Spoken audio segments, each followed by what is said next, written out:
Hello friends, welcome to WiFi study changing the way of learning. मैं विवेक एक बार फिर से आपके साथ हूं। अब रेलवे दूर नहीं, एएलपी एंड ग्रुप डी के लिए स्पेशल जनरल साइंसेस की क्लासेस लेकर। तो देखिए दोस्तों, इससे पहले हमने कुछ बेसिक कंप्लीट करने की कोशिश की है। पिछली क्लास नहीं हो पाई थी, कुछ इंटरनेट इश्यू आ गया था, उसके लिए हम आपसे तहे दिल से माफी चाहते हैं। कभी कभी ऐसा हो जाता है। आज हम अपने सिलसिले को आगे बढ़ाते हैं और जानने की कोशिश करते हैं यूनिट्स के बारे में कुछ थोड़ी सी और चीजें। याद रखिएगा, जो आज की क्लास है वो बहुत ही ज्यादा इंपॉर्टेंट होने वाली है। आवाज थोड़ी मेरी बैठ गई है ज्यादा पढ़ाने की वजह से, उसके लिए सॉरी। चीजों को समझिएगा। तो एक बार रिवाइज करते हैं और जानते हैं। देखिए, लास्ट क्लास में हम लोगों ने कहा था कि कुछ क्वांटिटीज होती हैं। क्या होती हैं? क्वांटिटीज होती हैं जिन्हें हम नापते हैं। राशियां होती हैं जिन्हें हम मापते हैं। इनका हम क्या करते हैं? मेजरमेंट करते हैं, या कह सकते हैं मापते हैं। और मापने के लिए हमने अलग अलग सिस्टम बनाए। कहीं हम जो लंबाई होती थी, लेंथ होती थी, उसको मीटर में मापते थे। कहीं हम लंबाई को सेंटीमीटर में और कहीं लंबाई को फुट में। अलग अलग तरीके अपनाए। तो हमने कहा कि अलग अलग जगह, अलग अलग देशों में, अलग अलग कंट्री में डिफरेंट तरीके हैं, तो थोड़ा कंफ्यूजन हो जाता था। कोई मुझे कहेगा 6 फीट का, कोई मुझे कहेगा 180 सेंटीमीटर, कोई कहेगा मुझे 1 मीटर 80 सेंटीमीटर। बोले यार अजीब सा कंफ्यूजन आया है। इसको हटाने के लिए हमने एक इंटरनेशनल सिस्टम बनाया जिसका नाम दे दिया एसआई यूनिट सिस्टम। ठीक है, या एसआई सिस्टम ऑफ यूनिट्स। एक चीज देखिएगा कि जितनी भी फिजिकल क्वांटिटीज होती हैं उन्हें हम किन्हीं ना किन्हीं यूनिट्स में तो नापते हैं। कोई ना कोई यूनिट या मात्रक का तो इस्तेमाल करते हैं। चाहे लंबाई के लिए आप किलोमीटर का कर लो, मीटर का कर लो, या जो किलोग्राम, जो हमारा वजन होता है, मास होता है, किलोग्राम में कर लो, ग्राम में कर लो। तो कंफ्यूजन हटाने के लिए ऐसा यूनिट सिस्टम आया और उसने तय किया, डिसाइड कर लिया सबके लिए कि 7 फंडामेंटल क्वांटिटीज होंगी। समझिएगा चीजों को, 7 कैसी क्वांटिटीज होंगी? फंडामेंटल या मूल राशियां। 7 कैसी होंगी? मूल राशियां। और 2 कैसी होंगी? सप्लीमेंट्री। 2 कैसी होंगी? सप्लीमेंट्री राशियां, जिन्हें हम संपूरक भी कहेंगे। 7 फंडामेंटल कौन कौन सी थी? तो आपको पता है, लंबाई, लेंथ, जो लंबाई होती है, लेंथ भी कैसी थी? एक फंडामेंटल थी, लेंथ हमारी फंडामेंटल होती है, वो किसी पे डिपेंड नहीं होती। दूसरा क्या था? मास, जिसे हम द्रव्यमान कहते हैं। तीसरा था समय, टाइम। समय भी किसी पे निर्भर नहीं करता, इंडिपेंडेंट होता है, इसे भी हम मूल कहेंगे। चौथा हो जाएगा टेम्परेचर, तापमान। पांचवा ल्यूमिनस, इंटेंसिटी होता था ना, ज्योति तीव्रता, ज्योति तीव्रता। उसके बाद में क्या आता था? इलेक्ट्रिक करंट, इलेक्ट्रिक करंट, जिसे हम क्या कहते थे? विद्युत धारा। समझिएगा, एंड तक लेक्चर देखिएगा, सारी चीजें क्लियर हो जाएंगी। आज का लेक्चर पिछले दोनों का निचोड़ है, बहुत इंपॉर्टेंट है। और क्वेश्चन भी आते हैं। आज भी मैं आपको 20-25 क्वेश्चन दूंगा और इस चैप्टर का कल लेंगे टेस्ट। फिर मैं जानूंगा कि आप कितना सीख पा रहे हैं, तब मैं आगे की प्लानिंग करूंगा। इलेक्ट्रिक करंट अर्थात विद्युत धारा।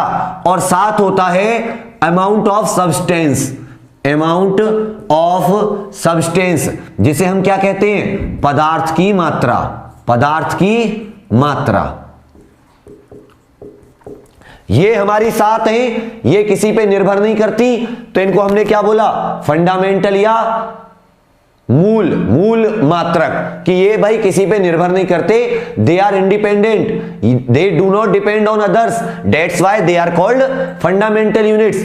But others we can derive other units by using these 7 fundamental unit. कहने का मतलब क्या है कि हम इन 7 का इस्तेमाल करके बहुत सारी अन्य राशियां या बहुत सारी अन्य यूनिट्स निकाल सकते हैं। और ऐसी सारी यूनिट्स जो हम निकाल सकते हैं उनको आगे देखेंगे कि उन्हें हम क्या कहते हैं। ठीक है, अभी कल आप लोगों को एक डाउट था, वो डाउट मुझे पता था, उस डाउट को क्लियर कर देता हूं। आपको ये जो सप्लीमेंट्री क्वांटिटीज हैं, इनके अंदर एक डाउट आया था कि सर प्लेन एंगल और जो सॉलिड एंगल है वो समझ में नहीं आया, प्लेन एंगल और सॉलिड एंगल समझ में नहीं आया। तो देखो बच्चा ध्यान देना थोड़ा सा, प्लेन एंगल आज समझाने की कोशिश करूंगा। प्लेन एंगल जिसे समतल कोण कहते थे, दो सप्लीमेंट्री क्वांटिटी होती थी, एक प्लेन एंगल जिसे समतल कोण कहते थे, एक सॉलिड एंगल, एक सॉलिड एंगल जिसे ठोस कोण कहते थे। अब समझिएगा, ये समतल है अर्थात ये ठोस चीजों पे नहीं बन रहा होगा। जैसे एक सर्कल है, ये क्या एक गोला या वृत्त, समझिएगा ये क्या एक वृत्त है, सर्कल है, क्या है सर्कल। अब सर्कल की त्रिज्या होती है जिसे हम रेडियस बोलते हैं, सर्कल की त्रिज्या होती है, इसे रेडियस तो कहते हैं, सेंटर से जो सर्कल के किसी भी पॉइंट को टच कर रही होती है। अब मान लो ये एक आर्क है जिसे हम क्या कहते हैं, चाप। आर्क को क्या कहते हैं हिंदी में, चाप। इस चाप की लंबाई भी कितनी है, आर। तो अगर किसी आर्क की लंबाई त्रिज्या के बराबर है, रेडियस के बराबर है, तो वो सर्कल के सेंटर पे जितना एंगल बना रहा होता है उसे हम कहते हैं प्लेन एंगल। मेरी बात समझिएगा कि जो किसी भी सर्कल में जितना रेडियस होता है उस रेडियस के बराबर जो आर्क होती है, अगर ये 5 सेंटीमीटर है तो ये भी 5 सेंटीमीटर, ये जो केंद्र पे सेंटर पे जो एंगल बनाता है उसे कहते हैं प्लेन एंगल। समझ रहे हैं? और इसको नापते किस में है, रेडियन में। इसको नापते किस में है, रेडियन, रेडियन में। क्लियर हो गया होगा।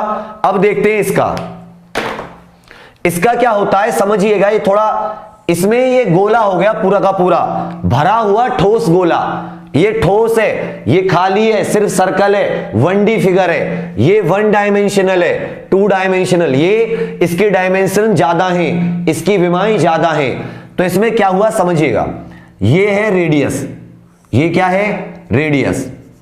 अब मान लो कि इसका स्फेयर, इसको बोलेंगे गोला या स्फेयर, ठीक है। समझिएगा यहां पे मान लो इसका रेडियस 1 सेंटीमीटर है, समझ रहे हो, रेडियस कितना है, 1 सेंटीमीटर। तो मैंने एक वर्ग बनाया, क्या बनाया, 1 सेंटीमीटर साइड का लेके क्या बनाया, वर्ग। अब ये बताओ मुझे, ये जो वर्ग है इसका एरिया कितना होगा। तो आपको पता है वर्ग का एरिया कितना होता है, साइड गुणा साइड, होता है नहीं होता है, साइड मल्टीप्लाई साइड।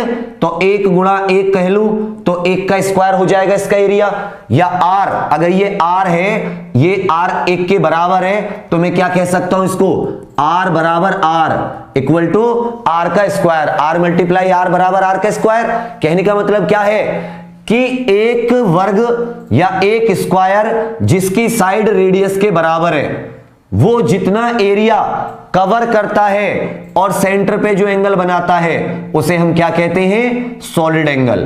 कि एक रेडियस के बराबर हमने कोई वर्ग बनाया, कोई स्क्वायर बनाया, उस स्क्वायर का जितना एरिया होगा उतना ही सेंटर पे अगर एंगल, उतने एरिया का सेंटर पे एंगल बन रहा है, तो हम क्या कहेंगे कि वो ठोस एंगल है और या सॉलिड एंगल है। और उसको किस में नापते हैं, स्टीरेडियन में। उसको किस में नापते हैं, स्टीरेडियन में, ठीक है।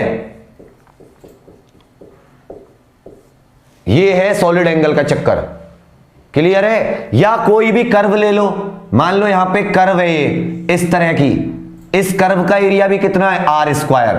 मतलब आर स्क्वायर एरिया होना चाहिए, एक सॉलिड के बराबर एरिया होना चाहिए। और ये जो जितना सेंटर पे एंगल बना रही है वो क्या हो जाएगा, हमारा सॉलिड एंगल हो जाएगा। अब मुझे लगता होगा कि ये चीज समझ में आ गई होगी, तो आगे बढ़ते हैं। देखो दोस्तों, आप लोग मुझे कमेंट में लिख के बता दिया कीजिए कौन सी चीज समझ में नहीं आती, तो मैं कोशिश करके उसे दोबारा समझाने की कोशिश करता हूं सिंपल और इजी लैंग्वेज में, और रिवाइज करोगे तो क्लियर हो जाता है। आगे बढ़े। अब आ जाती हैं व्युत्पन्न राशियां। क्या आ जाती हैं, व्युत्पन्न राशियां, जिन्हें हम कहते हैं ड्राइव्ड यूनिट्स। क्या कहते हैं, ड्राइव्ड यूनिट्स या व्युत्पन्न। हिंदी में इसका मतलब समझो व्युत्पन्न राशियां। देखो मैं एक बता रहा हूं तो आपको बहुत सारी चीजें समझ में आ जाएंगी। देखो जैसे मैंने कहा कि चाल क्या होती है, स्पीड क्या होती है, तो आप सब कहोगे कि जितना डिस्टेंस कोई चीज कवर करती है, जितनी दूरी कोई चीज कवर करती है डिवाइडेड बाय समय। मान लो आपने 10 किलोमीटर की दूरी 2 घंटे में पूरी की। 10 किलोमीटर कितने घंटे में पूरी की, 2 घंटे में। तो आपकी चाल क्या हो गई, 1 घंटे में 5 किलोमीटर, मतलब 5 kilometre per hour. 5 kilometre per hour क्या होगी आपकी स्पीड। अब देखो जो ये स्पीड है वो किस पे निर्भर कर रही है, डिस्टेंस, या ये कहूं कि स्पीड लंबाई, लेंथ पे निर्भर कर रही है। अगर लेंथ नहीं होगी, डिस्टेंस को किस में नापते हैं, यहां से मुझे दिल्ली जाना है, या दिल्ली में तो हुई, मान लो यहां से मुझे परी चौक जाना है, ग्रेटर नोएडा, तो मैं क्या करूंगा कि भाई मैं कुछ लेंथ कवर करके तो जाऊंगा, ठीक है, लेंथ। दूसरा मुझे स्पीड निकालने के लिए क्या चाहिए, टाइम भी चाहिए, टाइम भी। अब स्पीड क्या इनमें से किसी के बिना भी निकल सकती है, तो आप क्या कहोगे, नहीं निकल सकती।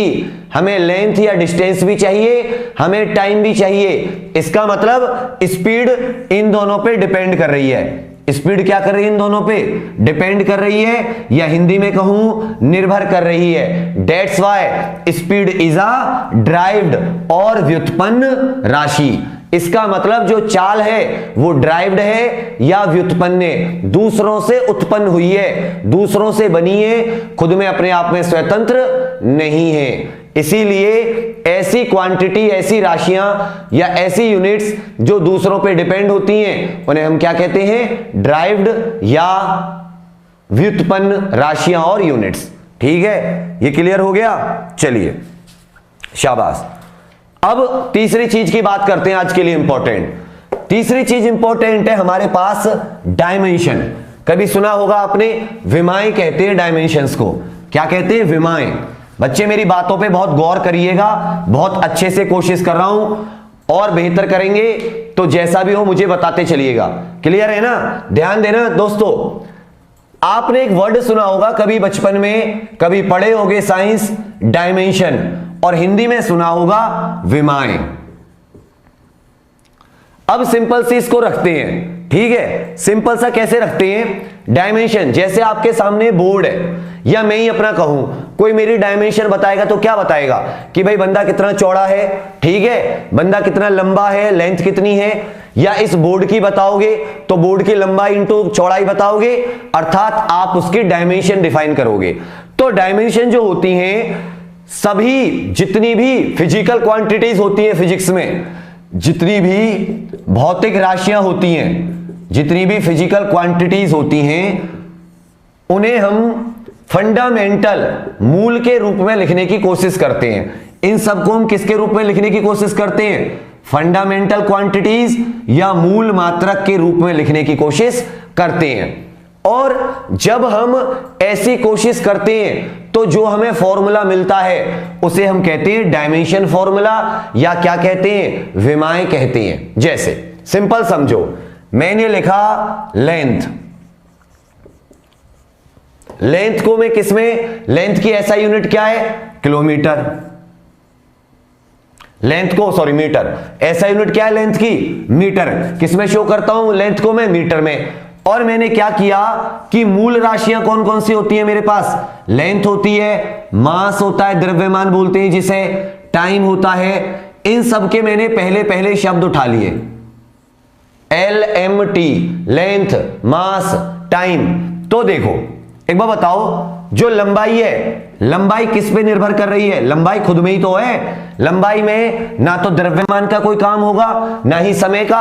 अगर मेरी लंबाई कोई कहेगा 180 सेंटीमीटर, 180-81 सेंटीमीटर, तो कोई ये थोड़ी ना कहेगा कि लंबाई के साथ वजन भी बताएगा। भाई लंबाई तो अपने आप में स्वतंत्र है, ऐसा तो नहीं कहेगा 180 सेंटीमीटर 20 ग्राम, ऐसा तो नहीं हो सकती लंबाई। इसका मतलब लंबाई है और कोई नहीं है, ना मास की जरूरत है ना टाइम की जरूरत है। तो ये जो राशि है ये सिर्फ किससे बताई जा सकती है? लेंथ से बताई जा सकती है। इसका मतलब इसकी डायमेंशन क्या हो गई? Length, L. एक और समझ लोगे, मास जिसे हम क्या कहते हैं? द्रव्यमान। थोड़ा ध्यान दोगे समझ में आ जाएगा। द्रव्यमान को किसमें करते हैं? किलोग्राम। जो मास होता है उसे किसमें नापते हैं? किलोग्राम में। अब कहा यार बताओ, अगर किसी का वजन या किलोग्राम बता रहे होगे कि इसका कितना मास है डस्टर का, तो क्या कहेंगे? 15 ग्राम या 10 ग्राम, कुछ ऐसा बोलूंगा। अब इसमें मैं ऐसा तो कहूंगा नहीं 15 ग्राम 5 सेकंड वेकंड की तो कोई बात नहीं आएगी ना जब मैं इसका मास बताऊंगा। इसका मतलब जो मास है वो स्वतंत्र है और सिर्फ किसके द्वारा बताया जा सकता है? मास के द्वारा। तो मैं क्या लिख दूंगा? मास। इस तरह से स्क्वायर ब्रैकेट लगाऊंगा, इस तरह से ये वाले ब्रैकेट ऐसा वाला, और इसके बीच में बड़े वाले अल्फाबेट इंग्लिश के बड़े वाले अक्षरों में लिख दूंगा LM। यहां तक समझ में आ रहा है? इसी तरह देखो, जो एरिया होता है, एरिया मान लो इसका रेक्टेंगल का एरिया, आयत का जो क्षेत्रफल होता है, आयत का जो क्षेत्रफल होता है क्या होता है? लंबाई गुणा चौड़ाई, लेंथ इंटू ब्रेथ, लंबाई गुणा चौड़ाई। अब मुझे एक बात बताओ, लंबाई को भी मैं मीटर सेंटीमीटर में नापूंगा, चौड़ाई को भी मैं किस में नापता हूं? मीटर सेंटीमीटर में नापता हूं ना। चौड़ाई को मैं किलोग्राम में तो नापता नहीं हूं। तो क्या किया मैंने?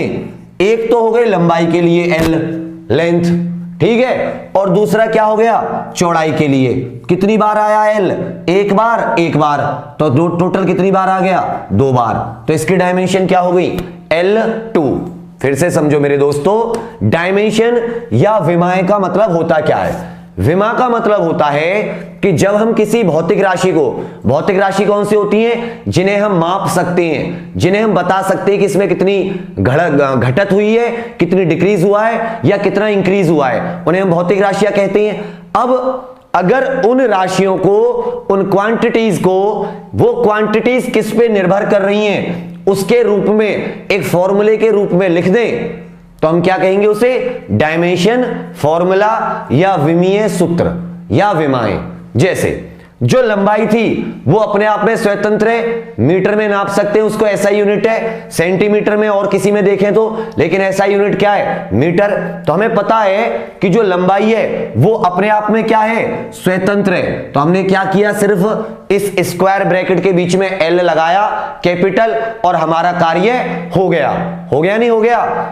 इसी तरह मास, द्रव्यमान, हमने कहा सिर्फ और सिर्फ ना तो लेंथ की जरूरत ना टाइम की जरूरत, क्योंकि हम द्रव्यमान को सिर्फ m मास होता है हमारा द्रव्यमान, अपने आप में स्वतंत्र है, उससे दिखा सकते हैं। तो वो भी हमने किया, उससे भी हमारा काम हो गया। इसी तरह एरिया, लेंथ इंटू ब्रेथ, तो लंबाई के लिए एक L, और जो चौड़ाई होती है ब्रेथ V, जो चौड़ाई होती है उसे भी तो हम सेंटीमीटर या मीटर में नापते हैं, तो एक L उसके लिए लंबाई नाप रहे हैं ना, लंबाई 2 बार लंबाई L स्क्वायर। और आगे देखेंगे अच्छी, ठीक है। तो इसी को कहते हैं डायमेंशंस या विमीय सूत्र। तो वही निकालते हुए चलेंगे। तो थोड़ा ध्यान दीजिएगा, इनमें से एक क्वेश्चन पूछा जाता है। जब आप लास्ट में 25 क्वेश्चन दूंगा आज, तो आपको बहुत मजा आएगा उन्हें करने में। और जो मैं सोच रहा हूं, मेरी बात सुनिएगा, आज की क्लास खत्म करेंगे और कल एक 50 से 100 क्वेश्चन का टेस्ट रखेंगे। जो एक समस्या आ रही थी ना कि सर हर चैप्टर वाइज 100 क्वेश्चन कहां से करें, तो अगर आप लोग साथ दोगे तो हम उसको सॉल्व कर सकते हैं। 15 या 20 क्वेश्चन डेली कर रहे हैं हम टॉपिक के बाद में, और टेस्ट में ले लेंगे 50-100 क्वेश्चन, पूरा चैप्टर कंप्लीट। जहां से भी कभी भी क्वेश्चन आया होगा, उसके अलावा नहीं आया होगा, सारे हम कर लेंगे कवर, ये गारंटी रहेगी। 3-4 दिन की क्लास होगी तो एक मुझे समझ में आ जाएगा कि आप लोग कितना एफर्ट कर रहे हो। अगर मैं एफर्ट कर रहा हूं यहां पे इतनी मेहनत से, तो एफर्ट तो आपको भी करना होगा, मेहनत आपसे भी करानी है। सिंपल दिमाग में सोच लीजिएगा। आगे बढ़ते हैं और जानते हैं चीजों को, ठीक है। बता देना मुझे थम्स अप करके।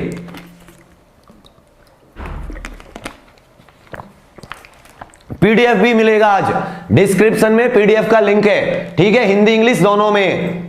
खुश रहो, आराम से पढ़ना, कुछ चीजें आपको खुद से हैं, जैसे ये जो है ना कौन से क्या चीज नापते हैं, ये आपको खुद से करनी है। इसको मैं टेस्ट में दूंगा, आज बताऊंगा एंड में, ठीक है। रुके रहना, समझ में तो आ रही होंगी ना चीजें। शाबाश शाबाश। चलिए नेक्स्ट आ जाता है डायमेंशंस। एक इधर कर लेते हैं, राशि, क्वांटिटी। टाइम है आज, कंप्लीट कर लेंगे, टेंशन मत लेना, जल्दी जल्दी नहीं चलना। राशि, ठीक है, जिसे हम क्वांटिटी कहेंगे। ये लगभग 14 है, इन्हें करेंगे, इंपॉर्टेंट है। उसका फॉर्मूला देखेंगे इधर, ठीक है। और इधर इसकी डायमेंशन या विमीय सूत्र, ठीक है, विमीय सूत्र समझाता हुआ चलूंगा। एरिया का तो समझ में आ गया होगा, क्षेत्रफल लिखते चलना आप लोग, you have to write all these things, okay. क्षेत्रफल, क्षेत्रफल क्या होता है, लंबाई गुणा चौड़ाई, लंबाई गुणा चौड़ाई। अब एक लंबाई के लिए एक चौड़ाई के लिए, तो इसका विमा क्या हो गई, एल स्क्वायर। क्या हो गई, एल स्क्वायर। थैंक यू दोस्तों। लाइक, शेयर और कमेंट करना मत भूलना, लाइक करते रहना, लाइक से मिलती है मुझे ऊर्जा, एनर्जी। किसी को मिले ना मिले, मुझे जरूर मिलती है। लाइक करो, चैनल जो लोग नए आए हैं सब्सक्राइब करो। कल के लिए माफी चाहते हैं क्योंकि इंटरनेट इश्यू था, ठीक है। नेक्स्ट आ जाता है वॉल्यूम, जिसे आप क्या बोलते हो, आयतन। लेंथ, ब्रेथ, हाइट, लंबाई गुणा चौड़ाई गुणा ऊंचाई, या मोटाई भी कह सकते हो, हाइट मोटाई, ठीक है। तो देखो लंबाई को भी एल से नापते हैं, लंबाई होती है ना लेंथ, चौड़ाई भी तो सेंटीमीटर या मीटर, लेंथ ही हो जाएगी। और ऊंचाई भी किस में नापते हैं, मिलीमीटर, सेंटीमीटर, वो भी क्या हो जाएगी, लेंथ। कितनी बार आ गया, 3 बार, तो क्या हो गया, एल का क्यूब। 3 बार आ गया ना, तो क्या हो गई, एल का क्यूब। और ऐसा किसको बंद करना मत भूलना।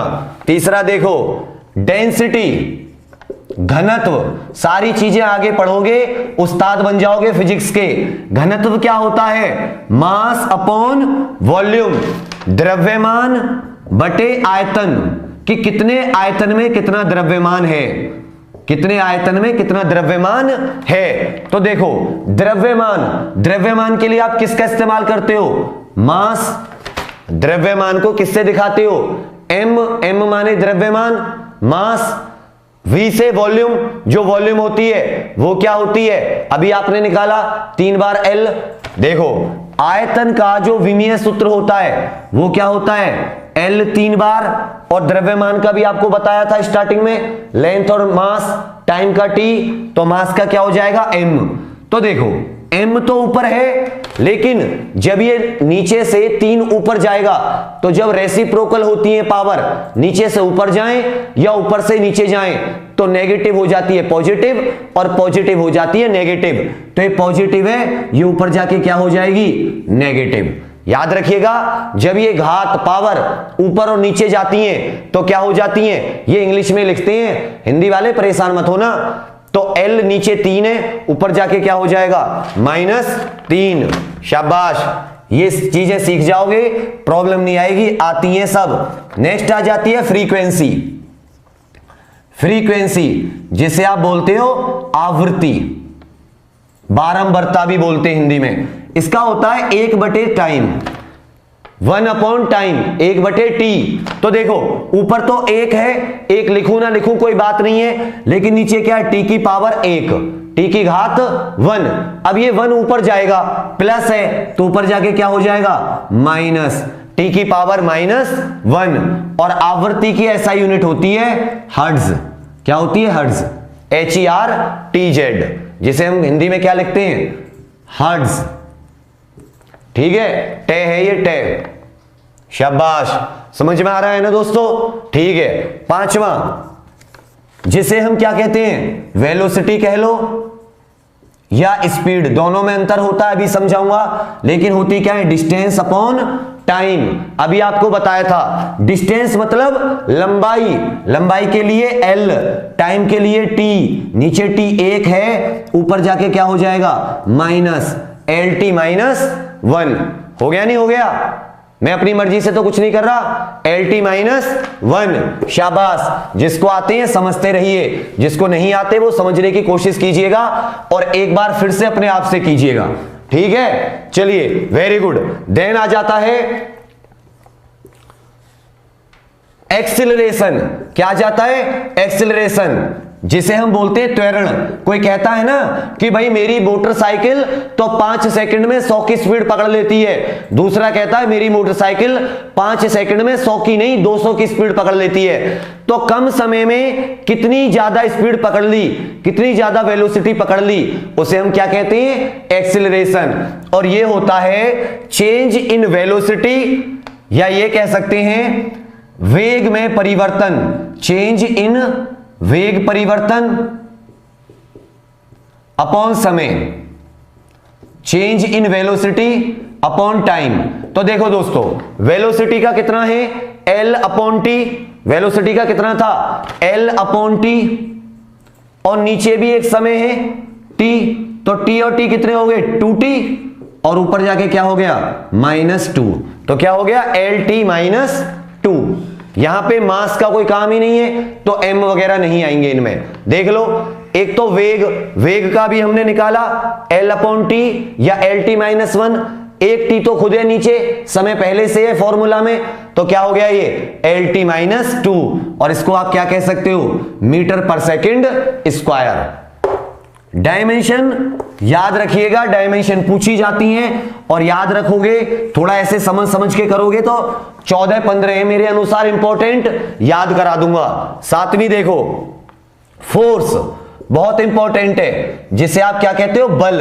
हिंदी में क्या कहते हैं कि यार किसी भी चीज पे पुश या पुल, या तो दूसरे की तरफ धक्का मारा या अपनी तरफ खींचा, उसे हम क्या कहते हैं? फोर्स कहते हैं। लेकिन इसका फॉर्मूला कहता है फोर्स इक्वल टू द्रव्यमान गुणा त्वरण, एक्सिलरेशन। द्रव्यमान गुणा त्वरण।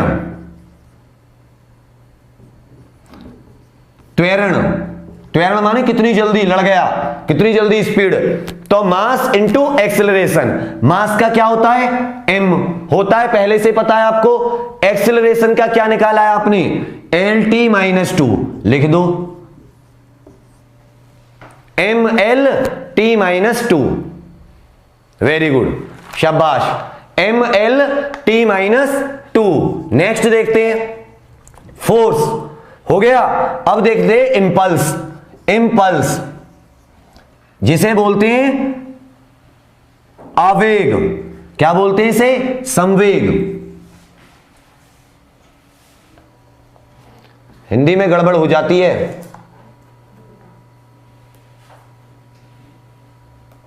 इसे बोलते हैं आवेग। क्या बोलते हैं? आवेग। तो देखो, कितना ज्यादा फोर्स कितने समय के लिए लगा, कितना फोर्स कितने समय के लिए लगा, फोर्स इनटू टाइम। तो इसे हम क्या कहते हैं? पीडीएफ का लिंक है, कोई टेंशन नहीं, रिफ्रेश कर लो बच्चे। जिसको पीडीएफ का लिंक नहीं मिल रहा वो रिफ्रेश कर लो, हो जाएगा। तो इंपल्स आवेग F इंटू टी, अभी पढ़ लो, बाद में करना ये काम। फोर्स का क्या है? MLT -2। नीचे भी एक और T लग जाएगा इसमें, 1। देखो, माइनस प्लस माइनस, 2 में से 1 गया, क्या आ गया? 1 आ गया।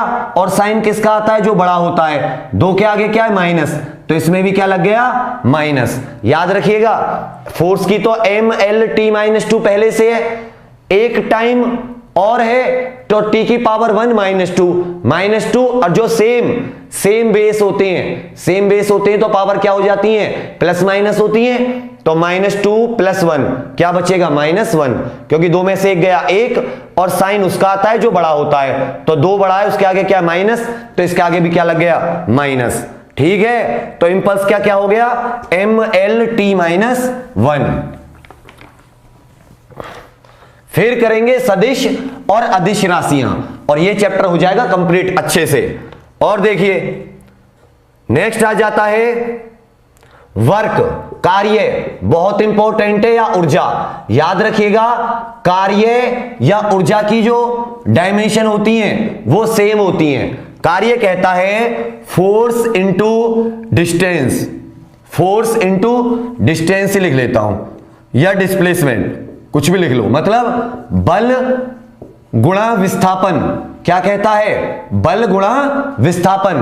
तो बल का आपको पता है mL/t-2, और जो विस्थापन होगा, विस्थापन जो भी डिस्टेंस होगा, डिस्टेंस किस में नापा जाता है? लंबाई, लेंथ होती है। तो देखो एक लेंथ टोटल कितनी हो गई? 2। समय पहले से कितना है? -2, mL/t-2। ठीक है, ये किसकी हो गई? ऊर्जा की। ऊर्जा भी और वर्क दोनों का सेम होता है। अगर आप ऊर्जा का निकालोगे 12mv², ये होता है ना ऊर्जा का, काइनेटिक एनर्जी का जो फॉर्मूला होता है, कोई टेंशन नहीं है। मास हाफ का तो 0 हो जाएगा, 1 हो जाएगा। मास का क्या हो गया? m, और v² क्या था? L2t, ये था ना Lt-1, इसका स्क्वायर कर लो भाई। वेलोसिटी का तो ये होता था Lt-1, इसका स्क्वायर कर लो, अपने आप आ जाएगा। m L 2 बार और t 2 एकू 2 -2 mL/t-2। यहां भी देखो mL/t-2। इसलिए वर्क, कार्य या ऊर्जा, इनका एक जैसा होता है विमीय सूत्र। समझ में आ रहा है ना? शाबाश। और देखते हैं आगे, जल्दी जल्दी किया करो इसको। वर्क, कार्य, ऊर्जा का सेम होता है। ठीक है, कैसे होता है मैंने आपको बता दिया। उतार लीजिए। नेक्स्ट 11th, प्रेशर या स्ट्रेस भी कह सकते हो। प्रेशर और स्ट्रेस की भी एक होती हैं। स्ट्रेस को कहते हैं प्रतिबल और इसको कहते हैं दाब। क्या कहते हैं इसको? दाब। जैसे ये मैंने हाथ लेके इतने एरिया पे कुछ फोर्स लगाया। जब मैं कुछ एरिया पे फोर्स लगाता हूं, कुछ खास एरिया पे, उसे कहते हैं pressure. Force per unit area. Force का क्या था? mL/t-2। भाई फोर्स का तो अभी आपको याद हो रहा है इतनी देर से, mL/t-2। और एरिया का क्या होता था? लेंथ इंटू ब्रेथ, L का स्क्वायर। एक L से एक L कट गई, नीचे है 1, ऊपर जाके क्या हो जाएगा? -1। तो ये हो गई स्ट्रेस, प्रतिबल की या दाब की डायमेंशन। अपने आप देख लो, फोर्स का mL/t-2, नीचे क्या है? एरिया, L का स्क्वायर। एक L से एक L कट गया, एक बचा, 2 थे, एक बचेगा, ऊपर जाके क्या हो जाएगा? माइनस। शाबाश। आ जाती है पावर मतलब शक्ति। सबके अंदर है ना, आपके अंदर वो सब शक्ति क्या होती है? वर्क अपॉन टाइम या एनर्जी अपॉन टाइम। अब देखो, वर्क या एनर्जी की अभी हमने निकाली थी, mL/t-2 थी। टाइम की क्या होती है? t। देखो ये जो माइनस, ये भी टाइम है, ऊपर जाके माइनस हो जाएगा, तो 2 की जगह कितने हो जाएंगे? 3 हो जाएंगे। mL/t-3, ये क्या हो गया? mL/t-3 शक्ति की। और एक मैंने पेपर में दिया था जिसे बोलते हैं मॉड्यूलस ऑफ इलास्टिसिटी या young modulus of elasticity. Young scientist का नाम है, मॉड्यूलस ऑफ इलास्टिसिटी। सारे समझाऊंगा धीरे धीरे जब हम आगे आगे चैप्टर में बढ़ते रहेंगे। इलास्टिसिटी होती है कोई चीज कितनी खिंच सकती है कितनी। ठीक है, यंग मॉड्यूलस ऑफ इलास्टिसिटी, जैसे कहेंगे प्रत्यास्थता गुणांक। ये क्या होता है? स्ट्रेस अपॉन स्ट्रेन, प्रतिबल अपॉन विकृति।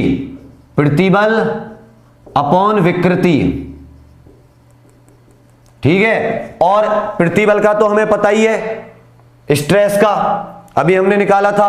क्या होता है? प्रेशर जैसा होता है, mL-1, ये था ना t-2। और याद रखिएगा, जो ये स्ट्रेन होता है इसका कोई डायमेंशन नहीं होती, ये डायमेंशन लेस होता है। ये कैसा रहता है? Dimension less. जब इसका कोई है ही नहीं तो नीचे ऐसे का ऐसे ये बन जाएगा। क्या बन जाएगा? यंग मॉड्यूलस ऑफ इलास्टिसिटी का सिर्फ यही रह जाएगा, mL-1 t-2। क्योंकि जो स्ट्रेन होता है जिसे हम विकृति बोलते हैं, ये इसकी डायमेंशन क्या होती हैं? 0 होती हैं। आगे आके पढ़ोगे।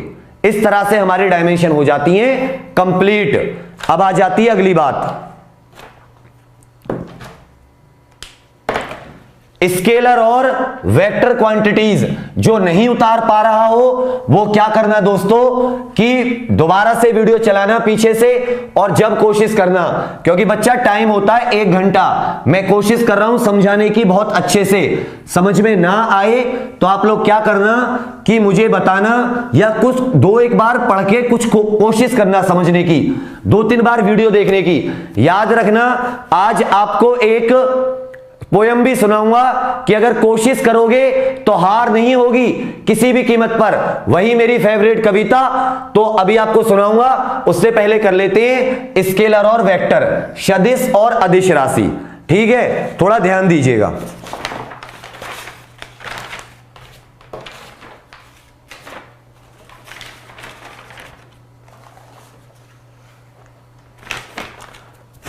देखो अभी हमने बहुत सारी क्वांटिटीज जानी और बहुत सारी उनकी विमाएं वगैरह जानी नहीं जानी, डायमेंशंस क्या होती हैं, कैसे होती हैं, क्या।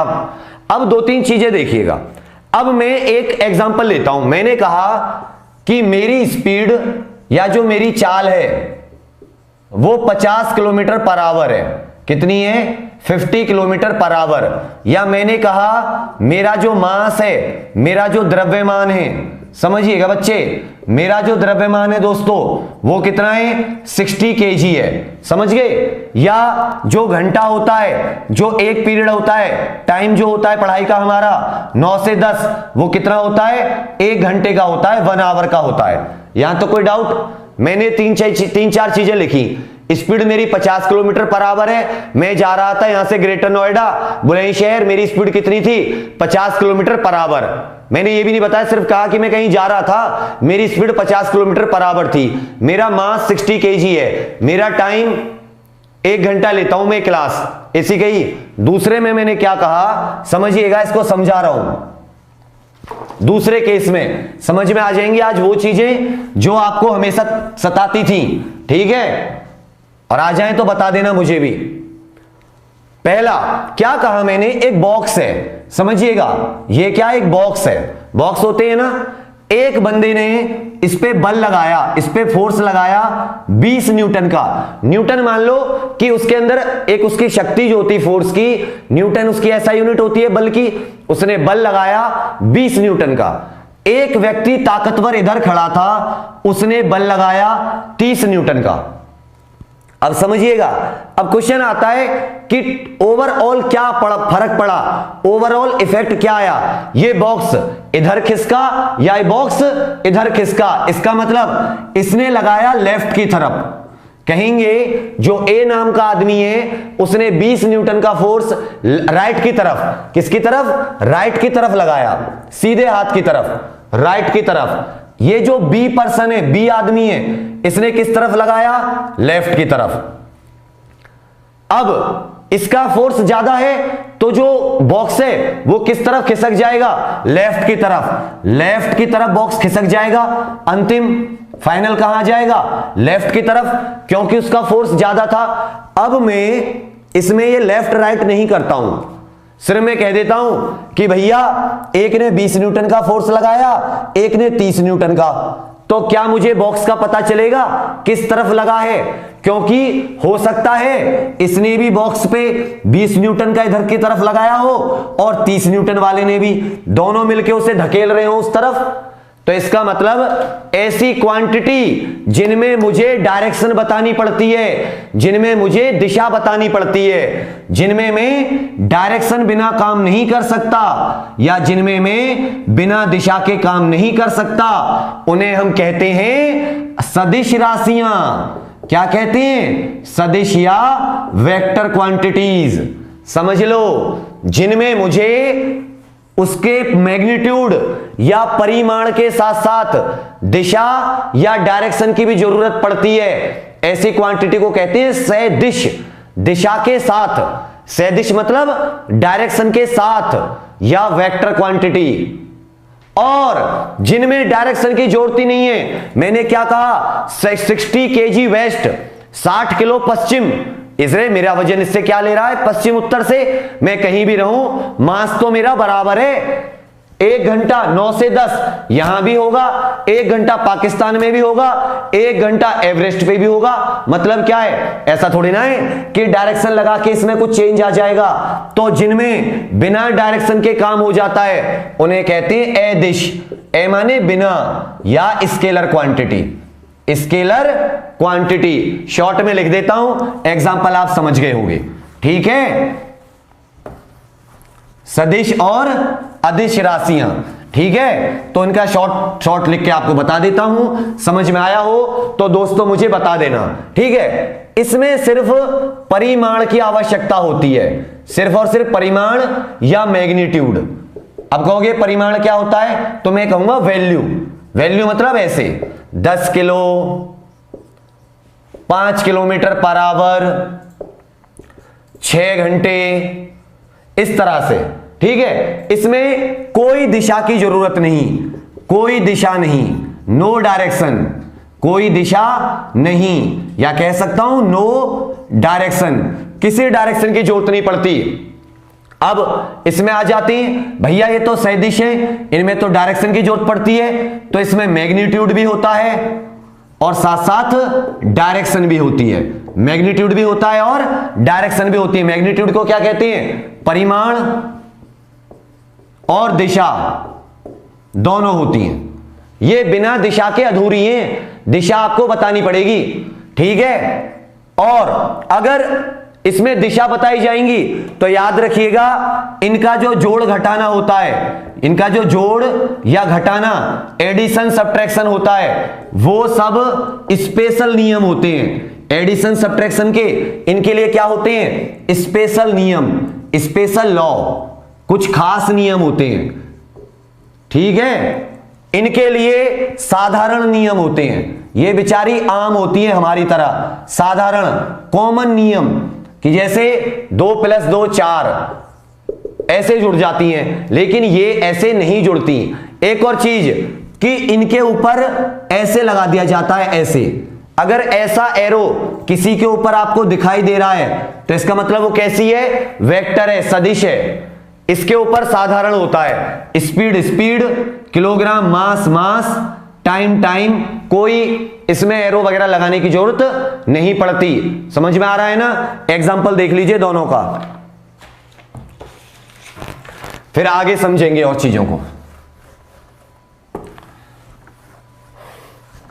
इसमें वेक्टर एडिशन आ जाता है, ये चाहोगे तो आगे आके बता दूंगा, आगे इसकी जरूरत पड़ेगी कभी मोशन में। ठीक है, जब गति करेंगे कल परसों से, कल टेस्ट होगा। नेक्स्ट देखते हैं, इसके एग्जाम्पल लिख दो। तो लेंथ अर्थात लंबाई, जल्दी जल्दी लिखिएगा, लंबाई, एरिया क्षेत्रफल। क्षेत्रफल निकालने के लिए भी कौन सी डायरेक्शन की जरूरत पड़ती है,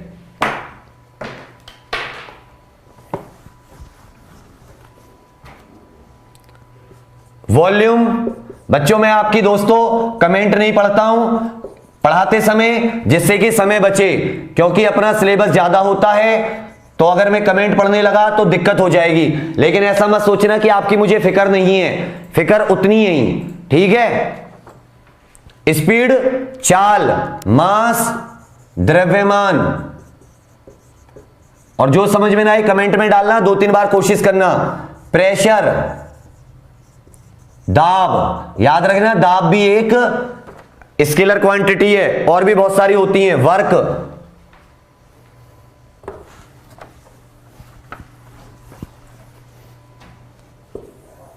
वर्क जिसे हम क्या कहते हैं, कार्य, ऊर्जा, एनर्जी, पावर, शक्ति, ये सब डायरेक्शन में इनमें कुछ नहीं होता। क्लियर है? ठीक, नेक्स्ट देखते हैं, सदिश, डिस्प्लेसमेंट, विस्थापन, डिस्प्लेसमेंट, विस्थापन, वेलोसिटी, वेग बोलते हैं। याद रखिएगा स्पीड और वेलोसिटी एक हैं, अभी समझाऊंगा, लेकिन बस इसमें क्या आती है, ये एक वेक्टर है क्योंकि इसमें डायरेक्शन लग जाता है। मोमेंटम, संवेग, फोर्स, बल, वेट, याद रखिएगा, मास और वेट में अंतर होता है, वजन। ये मैं आपको ग्रेविटेशन अगले वाले चैप्टर में समझाऊंगा, ठीक है, जब हम परसों से नेक्स्ट चैप्टर शुरू करेंगे। फिर से सुन लीजिए मेरी बात, ये कुछ अदिश और सदिश राशियों के एग्जाम्पल हैं, ठीक है। डिस्प्लेसमेंट की ये ए, बी और सी, एक तरीका है ए से बी होते हुए सी तक चले जाओ, और एक तरीका है ए से डायरेक्ट सी। तो ये जो छोटा तरीका होता है डायरेक्ट वाला, शॉर्टेस्ट डिस्टेंस, सबसे कम दूरी, इसी को हम क्या कह देते हैं, डिस्प्लेसमेंट। और ये किसी खास डायरेक्शन में होती है, इसलिए क्या है, वेक्टर क्वांटिटी। इसी तरह अगर मुझे क्या बतानी होगी, मुझे वेलोसिटी बतानी होगी। क्या बतानी होगी मुझे, वेलोसिटी। तो भी मैं क्या करूंगा, वेलोसिटी के लिए मैं बोलूंगा 5 या 50 kilometre per hour due waste. हमेशा इसके साथ डायरेक्शन लगाऊंगा, या पश्चिम की तरफ, कि 50 किलोमीटर प्रति घंटा चल रही है लेकिन पश्चिम की तरफ। तो जैसे ही मैंने दिशा बता दी तो वो क्या हो जाती है, मेरी वेलोसिटी। अगर मैंने दिशा नहीं बताई, सिर्फ कहा 50 किलोमीटर पर आवर, तो मैं इसको क्या कहता हूं, स्पीड। तो वही मैंने बताया था, जो सदिश राशियां होती हैं, वो क्या होती हैं कि उनमें डायरेक्शन की जरूरत होती है, इनमें डायरेक्शन की जरूरत नहीं होती। क्लियर हो गया होगा ना, पक्का क्लियर है। एक्स बहुत सारी होती हैं, धीरे धीरे पढ़ लेंगे, मैं कुछ खास बता रहा था, ठीक है, जो पूछी जाती हैं। आपको बहुत सारी क्वांटिटीज जो पीडीएफ है ना, पीडीएफ में है, काम क्या है कल का, फटाफट से बता देता हूं 2 मिनट में, समझ लीजिए। पहले जो पिछला टेस्ट था उसके उत्तर लिख लीजिए, पिछले टेस्ट के। और बेटा ये मैं कॉपी देखूंगा, जब भी तुम्हारे कभी आने का मौका मिला लखनऊ या कहीं भी, तो 2-4 लोग आएंगे, कॉपी देखूंगा, तुम लोग लिखते हो नहीं लिखते हो, मजाक मत समझना, जी निकल जाता है पढ़ाने में। यहाँ पे पूरे दिल दिमाग ईमानदारी से पढ़ाते हैं। आता 50, 30, 40 क्वेश्चन कराता, कोई टेंशन नहीं थी। आपको पिक्चर दिखा देता, फिल्म भी दिखा सकता था, कोई परेशानी नहीं है। चाहता हूं टॉपिक क्लियर कर लो, आराम से हो जाएगा। और पीडीएफ के लिए पेज रिफ्रेश कर लो, रिफ्रेश, ठीक है, पेज रिफ्रेश कर लो। और कैसे करो, देखो पहले का ए आंसर है, ये जल्दी जल्दी लिख लेना, सेकंड का सी, और अब जो समझाया है ना उसके अनुसार आंसरों को पता करने की कोशिश करना। टेस्ट में डिस्कस कर लेंगे सबको एक साथ, डी रात में एक साथ कभी क्लास लेके। ए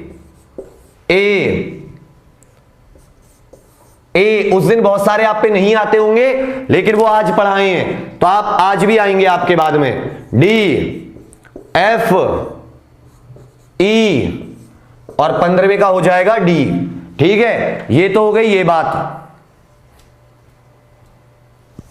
दूसरी बात, पीडीएफ में फ्रेश कर लेना, रिफ्रेश आ जाएगा। देखो पीडीएफ से कल टेस्ट है और सब लोग आना। मुझे पता है टेस्ट में आधे आओगे, ये मैं जानता हूं, लेकिन जो आएगा उसका सिलेक्शन कोई नहीं रोक सकता। प्रीवियस ईयर क्वेश्चन करेंगे, ठीक है। टेस्ट में क्या करना, पीडीएफ पढ़ना खुद से। आपको 2-3 चीजें करनी होंगी इसमें। एक तो कुछ फॉर्मूले याद करने होंगे, एक्स्ट्रा सूत्र, जैसे कुछ वैल्यू याद करनी होंगी। जैसे कहते हैं ना, ये मैं कुछ चीजें जैसे बता रहा हूं कि 1 समुद्री मील, इसको मैं लिखवा दूंगा अभी 2-3 चीजों को, या आप पीडीएफ से कर लेना, ठीक है। तीसरी चीज, आपको इंपॉर्टेंट इंस्ट्रूमेंट लर्न करने होंगे। क्या करने होंगे, इंपॉर्टेंट इंस्ट्रूमेंट।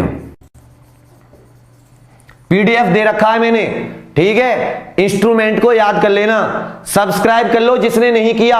और देखो 2-3 हजार लोग देख रहे हो और 1000 लाइक हैं, भूल गए? ऊर्जा कैसे मिलेगी? लाइक करो। 24 को 24 फरवरी लखनऊ आ रहे हैं, मतलब कि जैसे बहुत सारी चीजें होती है ना,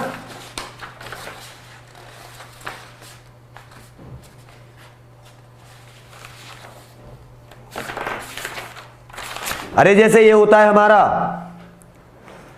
हाइड्रोमीटर वगैरह नहीं होते बहुत सारे, हाइड्रोमीटर, हाइग्रोमीटर, एनीमोमीटर, बहुत सारे मीटर नहीं होते जिससे हम किसी चीज को नापते हैं, उनको याद कर लेना। 30 इंपॉर्टेंट हैं, उनको याद कर लेना उतने ही, उन्हें मैं क्वेश्चन के रूप में भी दे दूंगा। मेरी बात समझ रहे हैं ना? इन सबको मैं क्वेश्चंस, कल टेस्ट होगा 50 से 100 क्वेश्चंस का। सब लोग आ जाना समय से 9 बजे, ठीक है? पहले आ जाना, बाद की टेंशन मत लेना, 5 मिनट के अंदर स्टार्ट करूंगा टेस्ट।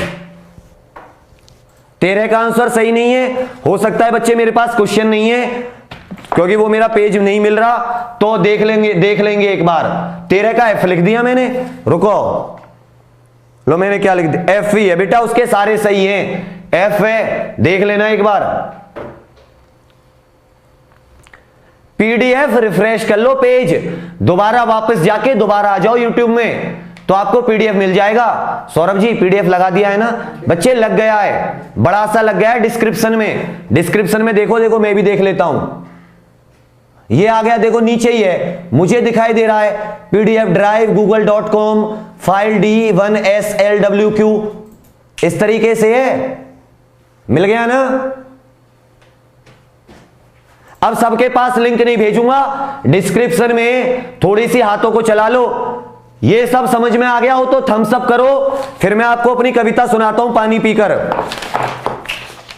जी निकाल देते हो तुम लोग। और कमेंट करना, लाइक करना और शेयर करना मत भूलना, वरना मैं भी भूल जाऊंगा सबको, क्योंकि अब हो गई है हद। लाइक शेयर जरूर करना बच्चे, शेयर करना ज्यादा से ज्यादा, व्हाट्सएप फेसबुक पे, थोड़ी सी मन होता है ज्यादा मेहनत करने का, ठीक है? Thank you.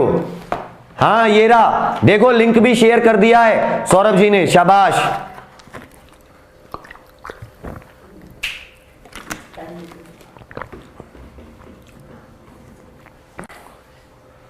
इंस्ट्रूमेंट थोड़ा सा नेट पे डाल लेना, नहीं मिले मैं उन्हें क्वेश्चन से कराऊंगा। अब पोयम सुन लो, ये बहुत इंपॉर्टेंट है तुम लोगों के लिए।